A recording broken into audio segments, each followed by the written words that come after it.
এই যে আমার এই বড় বোনের মেয়ে পরশ আর বড় বোনের ছেলে পাঞ্জু আর আমার এই বড় মেজু বোন সেলিন আক্তার মায়া, ওর ঠিকানা হয়েছে এই নয়াপাড়া, গ্রাম নয়াপাড়া, পোস্ট অফিস রোহিতপুর, থানা কেরানীগঞ্জ, জেলা ঢাকা। আমার স্বামীর সাথে অবৈধ সম্পর্ক আমার বিয়ার আগে থেকে। আমার ভাইয়েরা ছিল বিদেশে, এখানে অনেক পেশ আছে। আমার ভাইয়েরা ছিল বিদেশে, আমার এই বোন আমার স্বামীর সাথে আলাপ আলোচনা কইরা আমার বিয়াটা ঠিক করছিল।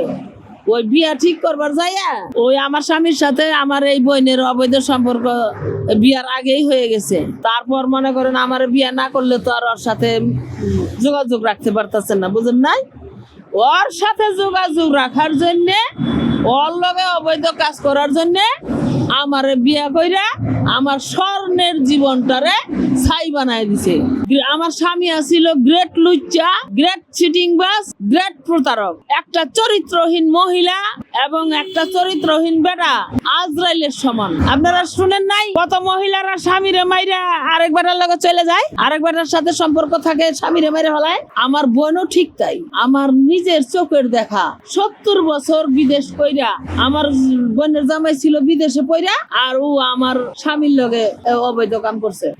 আমার স্বামী একটা কাজও করে নাই, একটা টাকা কোনোদিন ইনকাম করে নাই। ও সর্বহারা হয়ে মামার কাছে আসে। ওর ঘর নাই, বাড়ি নাই, জায়গা নাই, জমিন নাই, একটা টাকা ইনকাম নাই।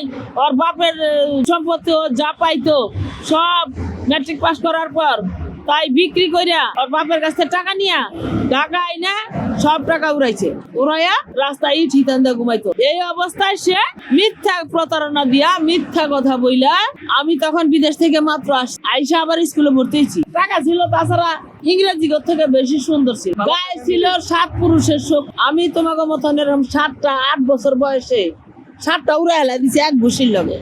এত শক্তি আমার গায়ে ছিল। 8 বছর বয়স থেকে আমার সংসার চালাইছি আমি। বিরাট এক অস্ট্রেলিয়ার গরুর মতো গরু, দেশি গরু, অস্ট্রেলিয়ার গরুর থেকে বেশি বড় বাচ্চা দিত প্রতি বছর। সেই গরুর সেবা সম্পূর্ণ আমি করছি। গৃহস্থী বাসার কাজ শিখাইছে আমার বাবা। এই গরু পালা, দুধের গরু পালা শিখাইছে। সমস্ত সংসারের কাম শিখাইছে আমার বাবা। এই সমস্ত সংসারের কাম, গরু পালা, ওই গৃহস্থী বাসার কাম, স্কুল মাদ্রাসায় ফার্স্ট ক্লাসে পড়ালেখা, উচ্চার নামাজ আদায় করছি, কোনোদিন স্কুল কামাই করি নাই। তাহলে গায়ের মধ্যে কত শক্তি থাকার কারণে এরকম করা যায়। তারপর 8 বছর বয়স থেকে আমার বাবা আমার কি কইলো, মা খালি রোজা নামাজ করলে আল্লাহরে পাওয়া যাবো না। ও মা তে কি করলে আল্লাহরে পাওয়া যাবো? কয় মানুষের সর্বপ্রকারের সেবা করা লাগবো। আমি কাছে কিভাবে, ওটা তো আমাদের সময় তো বুঝি না। পুরো 8 বছর বয়স।